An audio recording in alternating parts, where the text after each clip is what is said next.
મારે કોઈના જોડે વાત મારે કોઈના જોડે વાત ના મારે કઈ વાત કરવી નથી મારે કઈ વાત કરવી ઘટના હતી આપના કારણે ચૂંટણી રદ કરવામાં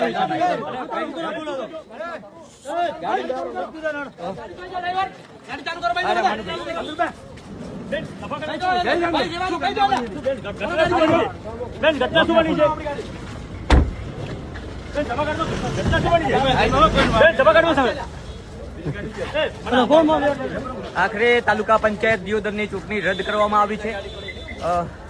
ચૂંટણી સંદર્ભે જ્યારે અંદર આંતરિક ડખો થયો, હવે કયા કારણસર કયો ડખો થયો અત્યાર સુધી બોલવા તૈયાર નથી, પરંતુ બહુ ભયંકર ડખો થયો. અમારા કેમેરામાં અનેક વિઝ્યુઅલ એવા કેદ થયા છે કે મને લાગે છે કે ભાજપમાં જ ડખો થયો છે.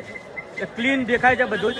અત્યારે દિયોદર તાલુકા પંચાયતની ચૂંટણી એક બાજુ તો 8 વર્ષે આવી હતી અને હવે ફરીવાર જ્યારે ચૂંટાઈને પ્રતિનિધિઓ અહીંયા પહોંચી ગયા છે ત્યારે આપ જોઈ રહ્યા છો કે આંતરિક વિખવાદ અંદર ચૂંટણી સમયે બહાર આવતા આખરે ચૂંટણી રદ કરી દેવામાં આવી છે. 27 તારીખ આપવામાં આવી છે.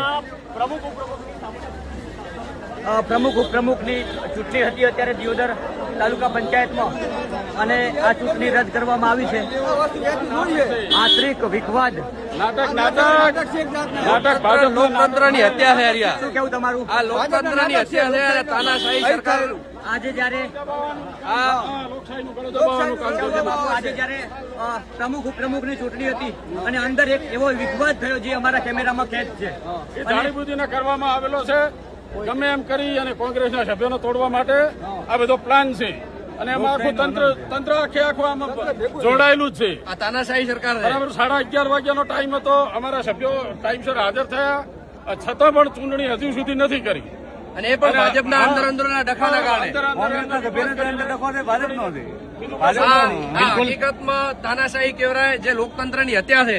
આમાં જનતા સાથે ન્યાય થવો જોઈએ. આવી રીતનું જો દર ફેરે ભાજપ કરશે તો હવે આવનાર ગમે તે ચૂંટણીમાં ભાજપને બીજી વાર જનતા કોઈ સામાન્ય પંચાયતથી પાર્લામેન્ટ સુધી સામાન્ય પદ પણ આપવા રાજી નહીં થાય. બંધારણનું અપમાન જ છે. બંધારણનું અપમાન આમાં લોકશાહી જેવું ક્યાં છે? આ ભાજપનું બંધારણનું ખંડન કરવાનું છે.